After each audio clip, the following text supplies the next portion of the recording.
ओम शांति। आज के बाबा के 21 तारीख के महावाक्य सुनेंगे। आज बाबा ने कहा, बाबा को गरीब बच्चे बहुत याद करते हैं और गरीब बच्चों का ही बाबा ने कहा स्वीकार करते हैं। गरीब बच्चे ही बाबा ने कहा चावल मुट्ठी लेके आते हैं, बाबा की यज्ञ में अपना अर्पण करते हैं। और बाबा ने कहा कहते हैं कि यज्ञ रचा, उसमें असुरों ने बिगड़ डाला। तो बाबा ने कहा कोई ऐसे नहीं कि कोई असुर आकर के बिगड़ डालते हैं, कोई गोबर आदि डालते हैं, कचरा डालते हैं, ऐसी बात नहीं है। बाबा ने कहा ये ईश्वरीय कारोबार यज्ञ है, इसमें आसुरी संप्रदाय वालों के बिघन पड़ते हैं। माना बाबा ने कहा जो आत्माएं आसुरी स्वभाव संस्कार के वशीभूत हैं, बाबा ने कहा वो आपस में यज्ञ में बिघन डालते हैं। संस्कारों की टक्कर से बाबा ने कहा ईश्वरीय कार्य में बिघन पड़ता है। तो बाबा ने कहा इस ईश्वरीय यज्ञ में मददगार कौन है? जो अपने संस्कारों को मोल्ड करके ईश्वरीय सेवा में अपना तन मन धन लगाते हैं। बाबा ने कहा वो मदद करते हैं। और बाबा ने कहा जो बिघन डालते हैं वो डिससर्विस का कार्य करते हैं। तो बाबा ने कहा बाबा का जो कार्य है, बाबा ने कहा क्रोध में आकर के भी कई बच्चे बहुत डिससर्विस करते हैं, बाबा के कार्य में बिघन डालते हैं। तो बाबा ने कहा कोई कितना भी कुछ भी हो, लेकिन हमें बाबा के कार्य में मददगार बनना है, राइट हैंड बनना है। तो आज के महावाक्य बाबा ने कहा मीठे बच्चे, बाप है गरीब निवाज, तुम गरीब बच्चे ही बाप से ज्ञान की मुट्ठी ले साहूकार बनते हो। बाप तुम्हें आप समान बनाते हैं। प्रश्न में बाबा ने कहा असुरों के विघन जो गाए हुए हैं वह इस ज्ञान यज्ञ में कैसे पढ़ते रहते हैं? तो बाबा ने कहा उत्तर में मनुष्य तो समझते हैं शायद असुरों ने शायद यज्ञ में गोबर आदि का कचरा डाला होगा, परंतु ऐसा है नहीं। यहाँ जब किसी बच्चे को अहंकार आता है, कोई ग्रहचारी बैठती है तो जैसे कचरा बरसने लगता है। क्रोध में आकर मुख से जो फालतू बोलते हैं, यही इस रुद्र ज्ञान यज्ञ में बड़ा बिघन डालते हैं। कई बच्चे संग दोष में आकर अपना खाना खराब कर देते हैं। माया थप्पड़ मार इंसॉल्वेंट बना देती है। ओम शांति। याद में बैठे हो तो जैसे योग में बैठे हो। हर एक जानते हैं कि हमको तमो प्रधान से सतो प्रधान बनना है। यह है गुप्त मेहनत, इसमें कोई बड़ाई की बात नहीं। बाप कितना निरहंकारी रहते हैं, जिसमें प्रवेश करते हैं वह भी कितना निरहंकारी है। प्रजापिता ब्रह्मा के, बाबा ने कहा प्रजापिता ब्रह्मा के कितने ढेर बच्चे हैं, चलन कितनी साधारण है। जैसे घर में बड़ा बाबा चलते हैं, निराकार के लिए कहा जाता है निरहंकारी है, गुप्त है ना। इनको ये पता, इनको बाबा ने कहा यह नहीं रहता कि हमारा सो व भवके से सबको पता पड़े। इसे ब्रह्मा बाबा को भी ये नहीं रहता है कि हमारा सो हो सबको पता पड़े, या शिव बाबा को भी नहीं रहता। भवके से नाम तो होता है ना। बाप कहते हैं यह सब रस्म रिवाज कलयुगी देह अभिमानियों की हैं, यहाँ तो शांत में आते जाते हैं। बाबा तो हमेशा कहते हैं स्टेशन पर भी कोई ना आवे। बाबा ने कहा बाबा का एक एक बच्चा कितना विशेष है, अमूल्य है, हीरे तुल्य है। बाबा ने कहा इतना खजाना उसके पास है। बाबा ने कहा दुनिया में तो थोड़ा थोड़ा भी अगर भक्ति का भी ज्ञान होता है तो भी दिखावा बहुत करते हैं, लेकिन यहाँ बाबा के इतने ऊंच महान आत्माएं भी, बाबा ने कहा बच्चे जो हैं वो भी कितने साधारण सिंपल रहते हैं। तो कोई, बाबा ने कहा, बाबा कहते स्टेशन पर भी कोई ना आवे, कोई हंगामा नहीं। बाबा कहते हैं मुझे गुप्त रहने दो, इसमें ही मज़ा है। बड़े भभके वालों को, बड़े आदमी को मारने में भी देरी नहीं करते। बाबा तो है ऊंचते ऊंच चलन, गरीब से गरीब चलते हैं। बाप गरीब निवाज है ना, गरीबों से ही मिलने आते हैं। साहूकार लोग तो नामी ग्रामी मनुष्यों से ही मिलते हैं। इनको तो गरीब ही बच्चे प्यारे लगते हैं, गरीबों पर ही तरस पड़ता है। तो बाप गरीबों पर तरस खाते हैं, ज्ञान की मुट्ठी भर देते हैं तो तुम साहूकार बनो। साहूकारों को ठहरना, बाबा ने कहा साहूकारों का ठहरना मुश्किल है, दरकार ही नहीं। इस ज्ञान मार्ग में गवर्नमेंट को तो धनवान लोग बहुत मदद करते हैं, नामी ग्रामी है ना, वहाँ तो बहुत दान करने वालों का नाम अखबार में निकाला जाता है। यहाँ गरीब दान करते हैं तो अखबार में डालना चाहिए ना। तो बाबा ने कहा चावल की मुट्ठी देकर फिर महल ले लेते हैं। बाप गरीब निवाज आया हुआ है, सबसे मिलते जुलते रहते हैं। बाबा ने कहा बाप को गरीब निवाज गाया हुआ है, सबसे मिलते जुलते रहते हैं। बड़ा आदमी मसाला बेचने वाले से मिलेगा नहीं, यहाँ तो है ही गरीब, उन्हों को ही बाबा ने कहा साहूकार बनाना है। बाप तो है गुप्त, गरीब ही बाप से अपना वर्षा कलब पहले मुआफिक लेंगे। ड्रामा में नूंद है, साहूकार तो बलि चढ़ न सके। हाँ, इनको शिव बाबा को कोई बारिश बनाए तो कमाल कर दिखावे। बाबा कहते हैं मैं आता ही हूँ साधारण तन में, गाया हुआ है निराकार निरहंकारी। गाते भी है ना गोदरी में करतार देखा। तो बाबा ने कहा मन शिव बाबा ब्रह्मा के तन में शिव बाबा देखा।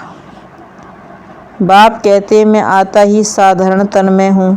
देखो बैठकर समझाते हैं, हे भारतवासी बच्चों, तुमको स्वर्ग का मालिक बनाया था। किसने बनाया? बाबा ने कहा लक्ष्मी नारायण के चित्र भी यहाँ रखे हैं। यहाँ तुम अविनाशी ज्ञान रतन प्राप्त कर ज्ञान, बाबा ने कहा दान करते हो, तन मन धन सब अर्पण करते हो, तो इसका एवजा मिलना चाहिए।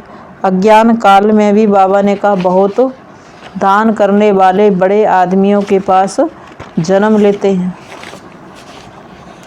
यहाँ तुम बाप के आगे सरेंडर होते हो, सरेंडर करते हो तो पिछाड़ी में जो साहूकार बनते हैं उनके पास जाकर जन्म लेते हैं। फिर तुम वहाँ महल माड़ियाँ आदि बनाएंगे। दुनिया तो बाबा ने कहा यही होगी, ये भारत ही क्या बन जाएगा। बाबा ने कहा सतयुग में सोने की चिड़िया कहलाएगा। बैकुंठ कोई छत में थोड़ी रखा है।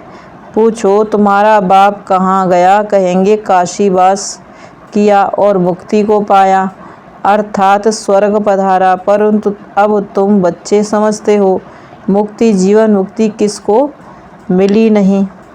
बाबा ने कहा जो आत्मा ऊपर जाती है परम धाम से वापस आती है जन्म मरण के चक्र में, जीवन मुक्ति किसी को मिली नहीं। सब यहाँ ही आते जाते हैं, कर्मों अनुसार एक शरीर छोड़ दूसरा लेते हैं। बाप कर्म अकर्म विकर्म की गति समझाते हैं। रावण राज्य में जो भी कर्म मनुष्य करते हैं वह सब विकर्म बन जाते हैं। बालिग अवस्था में ही हिसाब किताब बनता है। छोटे बच्चे का कुछ जमा नहीं होता। बच्चा बड़ा होता है तो उनके माँ बाप काम कटारी पर चढ़ा देते हैं। यह भी कर्म विकर्म हुआ। वहाँ माया का राज्य ही नहीं है, यह एक भी मनुष्य नहीं जानते। तुम बच्चों को बाप देई अभिमानी बनना सिखलाते हैं और कोई सत्संग में ऐसे नहीं कहेंगे कि तुम्हारी आत्मा में सारा पार्ट बजाने की नूंद है। आत्मा शरीर छोड़ दूसरा ले पार्ट बजाती है। आत्मा ही कानों से सुनती है। अब तुमको सेल्फ रियलाइजेशन कराया जाता है। हम आत्मा ही 84 जन्म लेते हैं। आत्मा को अब निश्चय हुआ है, देह अभिमान खत्म। पहला अवगुण ही यह है। देह अभिमान आने से ही फिर और विकार चटकते हैं, तो अब देही अभिमानी बनना है। बाबा हम आत्माएं बस आई के आई, 84 जन्म पूरे किए, ड्रामा अब पूरा हुआ, अब हमको नया जन्म मिलेगा। खुशी होनी चाहिए ना। सरफ खाल छोड़ता है फिर नई लेता है। सन्यासी ये मिसाल दे नहीं सकते। यहाँ तुम भी नई खाल लेने के पहले पुरानी छोड़ते हो। बाबा ने कहा नया शरीर लेने से पहले इस पुराने शरीर को छोड़ते हो, फिर वहाँ हर जन्म में आपे ही पुरानी खाल छोड़ नहीं लेते हैं। बाबा ने कहा जन्म लेने से पहले साक्षात्कार हो जाता है, शरीर छोड़ने से भी पहले साक्षात्कार हो जाता है। बच्चे समझते हैं हम अब पुरानी खाल छोड़ घर जाएंगे, फिर स्वर्ग में समय पर शरीर छोड़ दूसरा लेते रहेंगे। सर्प तो बहुत बार खाल उतारता है, तुमको तो यहाँ प्रैक्टिस कराई जाती है कि यह शरीर छोड़ वापस अपने घर जाना है। तो बाबा ने कहा यहाँ तो तुमको प्रैक्टिस कराई जाती है, यह 84 जन्मों की सड़ी हुई खाल है, इनको श्याम कहा जाता है। चमड़ी माना शरीर, बाबा ने कहा काली आत्मा भी काली, शरीर भी काला। सोना 24 कैरेट होता है तो जेवर भी ऐसे ही बनते हैं। आगे खाद डालने का कायदा नहीं था, सच्चा सोना चलता था। यह गिन्नी आदि विलायत से निकली हैं, विलायत में सच्ची मोहरें बनती हैं ना। बाबा ने कहा विलायत में सच्ची मोहरें बनती नहीं हैं, यहाँ ही सच्चे सोने की मोहरें थीं। अब तो सब महंगा हो गया है, सोने में खाद डालनी ही है। तुम्हारे दिल में गुप्त खुशी है कि हम तो जाकर सोने के महल बनाएंगे। जैसे यहाँ पत्थरों की दीवारें हैं, वहाँ सोने की दीवार होंगी। हम पारस बुद्धि बनते हैं तो महल भी सोने के बनाते हैं। पुराना सब खलास हो जाएगा। इस ड्रामा को बड़ा युक्ति से समझना होता है। नई दुनिया में सब कुछ नया होता है। यह कितनी सहज बातें हैं। अच्छा, यह भी समझ में न आए तो बाप को बड़े प्यार से याद करो। इसलिए यह सब महीन बातें बाबा ने देर से समझाई हैं।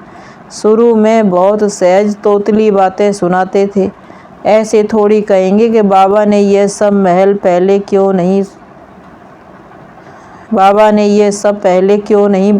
सुनाया, क्या होना है कैसे होना है पहले क्यों नहीं बताया। क्या आत्मा इतनी छोटी है? ड्रामानुसार जो कुछ होता है, जो कुछ हुआ कल पहले वाफिक हुआ। जैसे समझाया था ऐसे समझा रहे हैं। मनुष्य इस ड्रामा के बंधन में बांधा हुआ है। कल्प बाद ही फिर ऐसे समझा रहे हैं, फिर भी ऐसे ही समझाएंगे। बहुत बच्चे साधारण रूप देख मूझते हैं, उल्टा बोलने लग पड़ते हैं। कहते हैं भगवान ऐसे कैसे साधारण तन में आ सकता है।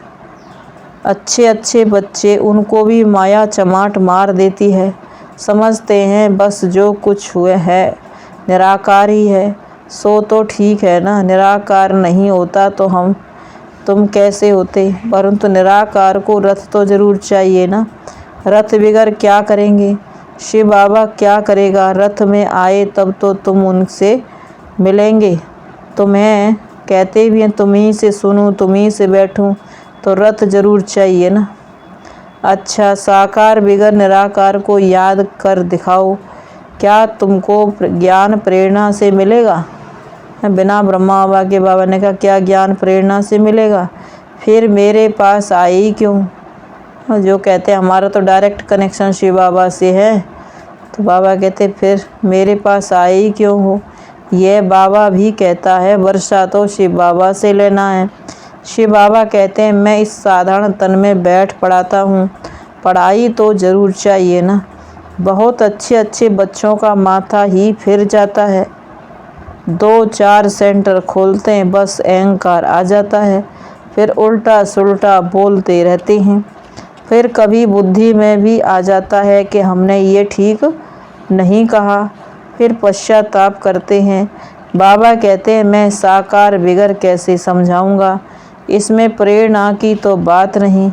मैं टीचर के रूप में बैठता हूँ, गरीबों पर माथा मारते हैं। गरीबों को ही दान करना चाहिए। कोई भी बात समझ में ना आए तो बोलो अच्छा बाबा से पूछ कर बताएंगे, क्योंकि ज्ञान की भी अभी बहुत मार्जिन है। बाबा नई बातें समझाते रहते हैं, आगे चलकर समझते जाएंगे। दिन प्रतिदिन तुम नई पॉइंट सुनते रहेंगे। तुम बच्चों को तो बिल्कुल निरहंकारी बनकर रहना है। अहंकार आने से ही फिर सारा किचड़ा बाहर निकल आता है। किचड़े की जैसे वर्षा होती है। कहते भी हैं रुद्र यज्ञ में असुरों का किचड़ा पड़ा। वह समझते हैं शायद गोबर आदि डालते होंगे। सचमुच यह गोबर है। बाबा ने कहा फालतू बोलने लग पड़ते हैं। क्रोध आदि करते यह सब जैसे गोबर डालते हैं। कहते चलते चलते किसको ग्रहचारी बैठती है तो छटेले बन जाते हैं, बाबा को छोड़कर चले जाते हैं। माया थप्पड़ मार एकदम इंसॉल्वेंट पतित बना देती है। कमाई में ग्रहचारी होती है ना, तब तो कहते आश्चर्यवत सुनंती संग दोष में आकर अपना खाना खराब कर लेते हैं। बाबा कहते हैं बहुत खबरदार रहना है। संग तारे कुसंग बोरे। बाबा बिल्कुल मना कर देते हैं। बड़े आदमी के दुश्मन बहुत बन पड़ते हैं। यहाँ फिर विष का खाना न मिलने से कामेशु क्रोधेशु बन पड़ते हैं। बस हम इनको मारेंगे। बाप तो कहते हैं काम तो तुम्हारा दुश्मन है। तुम पावन देवी देवता थे, अभी कहते हैं कि हम पतित दुखी हैं। बाबा कहते हैं इस ज्ञान यज्ञ में असुरों के विघ्न बहुत पड़ेंगे। शुरू से ही पढ़ते आए हैं। मुख्य है ही पवित्रता की बात। तुम पुकारते भी हो हे पतित पावन आओ, तो अब आए हैं। पावन बनाते हैं, फिर क्यों पतित बनना चाहते हो? बाबा ने कहा तुमने ही बुलाया और तुम ही पावन बनाने आए, फिर तुम पतित बनना क्यों चाहते हो? विकारों पर ही शुरू से झगड़ा चलता आया है। बच्चियां भी कहती हैं हमको बाप से वर्षा जरूर लेना है। कुछ भी हो जाए बाप क्या करेगा, मारेगा क्या? तो बाबा ने कहा लड़ाई में कितने मरते हैं, कुछ भी हो जाए बाप क्या करेगा, मारेगा ना। लड़ाई में कितने मरते हैं, तुमको बाप कोई मार नहीं डालेगा, हाँ सहन जरूर करना पड़ेगा। इसमें महावीरता चाहिए। शिव शक्ति का गायन तुम्हारा ही है। आदि देव को महावीर कहते हैं। ब्रह्मा बाबा आदि देव को महावीर कहते हैं, परंतु अर्थ कोई समझते थोड़ी हैं। अब तुम समझते हो कि माया पर जीत पाते हैं और दूसरों को माया जीत बनाते हैं। दिलवाड़ा मंदिर में जगत अम्बा बैठी है, कोठरियों में बच्चियां भी बैठी हैं। महावीर बच्चे सब ब्राह्मण ब्राह्मणियां ठहरे। तुम्हारी बुद्धि में कितना राज है, हुबहू तुम्हारा ही यादगार है। लक्ष्मी नारायण का मंदिर भी यादगार है। गांधी की बरसी मनाते हैं। यह किया, टैगोर ऐसा था, अच्छा काम करते थे। कितनी बड़ी बड़ी कहानियाँ लिखी हुई है, कितने वॉल्यूम हैं। यहाँ तुम्हारी बुद्धि ही बड़ा वॉल्यूम है। सारी सृष्टि के आदि मध्य अंत का राज बाबा ने कहा तुम्हारी बुद्धि में है। बुद्धि में ही ज्ञान की धारणा होती है। किन की बुद्धि विशाल है, किन की कम है, नंबरवार है। यह नई नॉलेज है जो बाप के सिवाय कोई सुना नहीं सकते। बाबा ने कहा इस बाप पर बलि चढ़ने से तुमको स्वर्ग का मालिक बना देते हैं। बेहद का बाप पतित दुनिया पतित शरीर में आकर बच्चों के लिए कितनी मेहनत करते हैं, तो ज़रूर बच्चों को बलि चढ़ना पड़े। वह शिव बाबा तो है ही निराकार दाता है ना। कहते हैं शिव बाबा हम आपको पैसे भेज देते हैं। तो बाबा ने कहा मकान बनाने के लिए। बच्चे कहते हैं बाबा पैसे भेज देते हैं मकान बनाने के लिए। मैं तो निराकार हूँ तो ज़रूर ब्रह्मा द्वारा ही बनाऊँगा। डायरेक्शन देता हूँ, तुम्हारे लिए बनावे। हम तो आए थोड़े के लिए हैं, फिर निर्वाण धाम चले जाएंगे। कितना प्यार से बैठ समझाते हैं। बाबा तो शिव बाबा ब्रह्मा के तन में थोड़े समय के लिए आते हैं। तो बाबा ने कहा मकान आदि बनाए जाते हैं तो तुम बच्चों के लिए बनते हैं। कितनी सहज बात है। देह अभिमान, बाबा ने कहा देह सहित देह के सब संबंध त्याग, एक बाप को याद करो। चाहे तो स्वराज्य पाओ, चाहे प्रजापद पाओ, तुम्हारे पुरुषार्थ पर ही मदार है। एक एक राजा रानी के पास प्रजा कितनी लाखों के अंदाज में आती है। यह ज्ञान तो ढेर सुनेंगे, आप समान बनाने की मेहनत करनी है, पावन यहाँ बनना है। तुम जानते हो पतित पावन बाप आया हुआ है, कल पहले वहाँ पे हमको समझा रहे हैं। बाबा ने याद दिलाया था राज्य दिलाया था, रावण ने छीन लिया है। हार कैसी हुई फिर जीतना कैसे है, यह भी बाबा ने कहा बुद्धि में है। बहुत बच्चे ये भी भूल जाते हैं। माया नाक से पकड़ लेती है, सेकंड में जीवन मुक्ति पाते हैं, फिर झट जीवन बंध में हो जाते हैं, देरी नहीं करते। बाबा ने कहा बाबा को भूले, वर्षे को भूले तो जीवन बंध में हो जाते हैं, देरी नहीं होती। बाप कहते हैं बच्चे खबरदार रहो, रूप बसंत बन सदा मुख से रतन ही निकालो, किचड़ा सुनना भी नहीं चाहिए, समझो हमारा दुश्मन है। बाबा कहते अगर कोई गुस्सा करता भी है तो सामने से हट जाना चाहिए, किचड़ा सुनना भी नहीं चाहिए, समझो हमारा दुश्मन है। ज्ञान के सिवाय ये सब ईविल बातें, ज्ञान के सिवाय और सब बातें ईविल हैं, सुनना ईविल है। अच्छा मीठे मीठे सिकीलदे बच्चों प्रति माता पिता बाप दादा का याद प्यार गुड मॉर्निंग। रूहानी बाप की रूहानी बच्चों को नमस्ते। हम रूहानी बच्चों की रूहानी माता पिता बाप दादा को गुड मॉर्निंग और नमस्ते बाबा नमस्ते। धारणा के लिए मुख्य सार है, अविनाशी ज्ञान धन जो बाप से मिल रहा है उसका दान करना है, बाप समान निरहंकारी बनना है, मुख से रतन निकालने हैं, ईविल बातें नहीं सुननी है। वरदान, रहम की भावना को इमर्ज कर दुख दर्द की दुनिया को परिवर्तन करने वाले मास्टर मर्सीफुल भव। रहम की भावना को इमर्ज कर दुख दर्द की दुनिया को परिवर्तन करने वाले मास्टर मर्सीफुल भव। फिर बाबा ने कहा प्रकृति की हलचल में जब आत्माएं चिल्लाती हैं, मर्सी रहम मांगती हैं, तो अपने मर्सीफुल स्वरूप को इमर्ज कर उनकी पुकार सुनो। दुख दर्द की दुनिया को परिवर्तन करने के लिए स्वयं को संपन्न बनाओ, परिवर्तन की शुभ भावना को तीव्र करो। आपके संपन्न बनने से यह दुख की दुनिया संपन्न समाप्त हो जाएगी। इसलिए स्वयं प्रति चाहे सर्व प्रति सर्व आत्माओं के प्रति रहम की भावना इमर्ज करो। जहाँ रहम होगा वहाँ तेरा मेरा की हलचल नहीं होगी। स्लोगन, ज्ञान और योग के दोनों पंख मजबूत हो तब उड़ती कला का अनुभव कर सकेंगे। ज्ञान और योग के दोनों पंख मजबूत हो तब उड़ती कला का अनुभव कर सकेंगे।